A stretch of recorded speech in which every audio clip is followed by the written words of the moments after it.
I ove godine, 12., 13. i 14. jula, bit će održana 51. po redu manifestacija na Moravi Vodenica Stara. Prva manifestacija održana je 1964.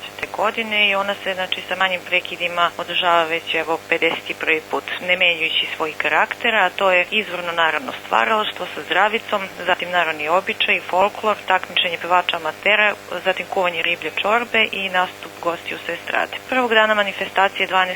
jula bit će održana predstava gostiju iz Demir kapije Ljubavnik sa stilom u 20 časova u Centru za kulturu i predstava će ujedno otvoriti manifestaciju, a gosti iz Demir kapije bili su naši gosti prošle godine kada smo obeležavali jubilej. Zatim drugog dana, 13. jula, imamo novinu u odnosu na ranije godine. U turističko-informativnom centru u 12 sati bit će održano stručno savjetovanje sa temom Vodenice Potočare, zato što je april ove godine osnovano društvo vodeničara, tako da ono ima za cilj revitalizaciju pasivnih i proširenje aktivnih vodenica, tako da može biti interesantno svim našim sugrađanima da čuju ovo predavanje. Veče je rezervisano za revijalni deo programa, kada će nastupati kulturno-umetnička društva koje su učestvovala u kulturnom stvaralaštvu na selu, a predstavit će se i gosti iz Demir kapije sa svojim kudom. Program na stadionu za male sportove Taš, gde će se i ove godine održati celokupna manifestacija, počinje u 20 sati. I završno veče, to je utorak, 14. juli, gde će svoje snage odmeriti i pevači amaterija, a birat će se i najbolji kuvari ribljih čorbi. Najpre će u 12 sati u Centru za kulturu i umetnost biti održana audicija za pevače koji žele da učestvuju na takmičenju, a finalno nadmetanje počinje u 20